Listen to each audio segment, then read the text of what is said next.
All right, let's just jump right in. In a world that is absolutely jam-packed with ads, how does some brands manage to just completely own our attention? Well, I'll tell you, it is not about shouting the loudest anymore. Today, we're going to break down the playbook of 7 brands that aren't just selling stuff, they are literally defining culture. And the best part, we're going to show you exactly what you can copy from them. So let's kick things off with a number that should honestly just stop you in your tracks. 86x. That's how much more engagement one of these brands got compared to its competition.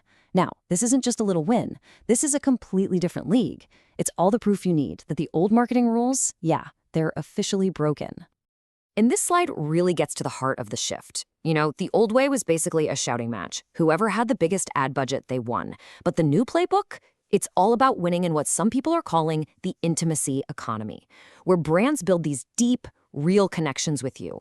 It's about defining the cultural moment, becoming part of the conversation, not just yelling over it. So that leads to the big question, right?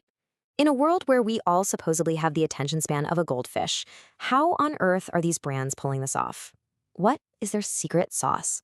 Well, that is the exact question we are going to dig into right now. So what's their secret? Okay, the first part of this new playbook is probably my favorite just because it feels so wrong. It's all about embracing a personality that's bold, a little chaotic, and sometimes, yeah, downright unhinged. It's about sounding less like a stiff corporation and a whole lot more like a real, fascinating person you'd actually want to hang out with. Let's talk about Liquid Death.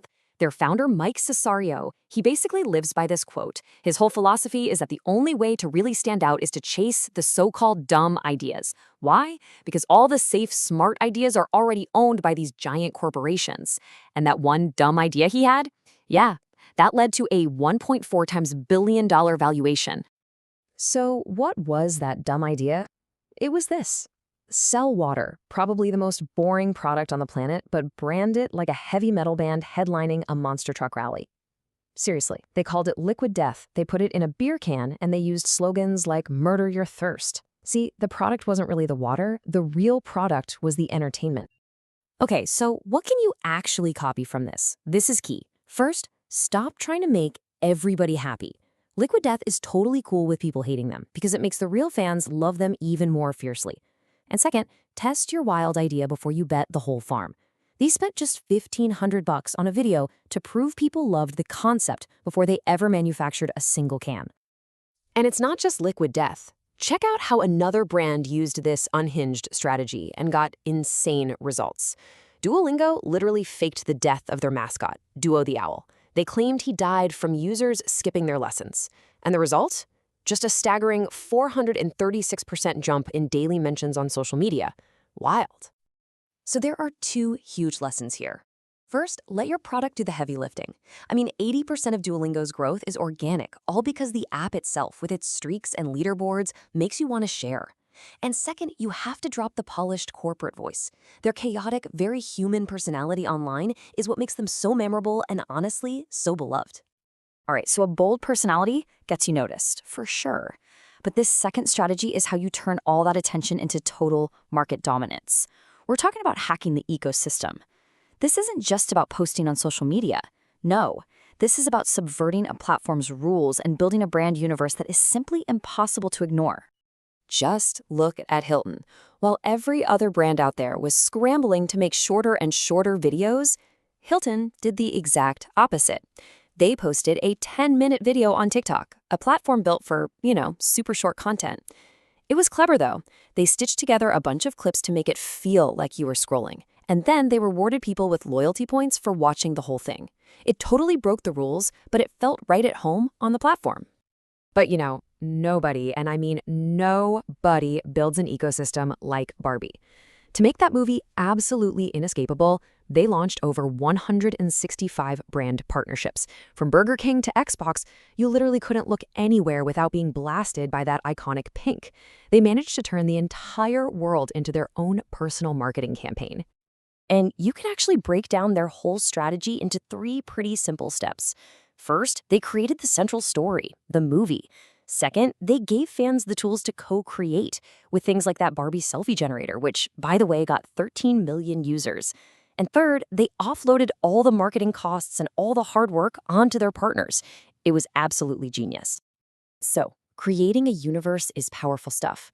But this third and final strategy, this might be the most important one for the future. And it's all about weaponizing reality. In a world that is about to be flooded with artificial content, being authentic is becoming the ultimate killer app. Get a load of this. It's predicted that by 2025, a whopping 90% of all content online will be generated by AI. Now, this creates a huge problem, but it also creates a massive opportunity for brands that are brave enough to stand for what's actually real. So here's what the really smart brands are doing. They are defining a new villain for their story: AI slop. You know, that endless sea of generic, soulless, AI-generated stuff. And they are positioning themselves as the heroes who are fighting against it. Equinox did this perfectly. They started by teasing their audience with these bizarre AI videos of models in like hot dog outfits. And then, bam, they hit them with these stark, raw, incredibly powerful photos of real human bodies. The message couldn't have been clearer. In a world full of fakes, your body is the only thing that's truly real. Human effort is the new luxury.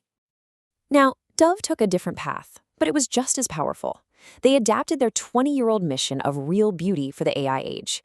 So instead of just fighting against AI, they launched something called The Code. It was a guide to teach people how to prompt AI to create more diverse and inclusive images. They were actively fighting the bias from the inside. So smart. And this table really just sums it all up. While everyone else was zigging, using AI for cheap and easy content, these brands zagged. Dove used AI to actually reinforce its mission, and Equinox used AI's flaws to highlight the incredible value of real human achievement. So we've looked at being unhinged, hacking ecosystems, and weaponizing reality. And they all seem pretty different on the surface, right? But they are all connected by one single golden rule. And this, right here, is the core takeaway of this entire explainer. That rule is human-first marketing. It's really just about remembering that on the other side of that screen is a person, not just a data point. It's about respecting their intelligence, inviting them into a story, and treating them like a participant, not just a target. That is the one common thread in every single success story we've looked at today.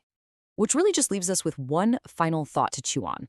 As technology makes it easier and easier to be generic and artificial, the single most powerful thing your brand can do is just be human. So the question you have to ask is, in a world full of AI, what is your brand's most human quality? Because that is your secret weapon.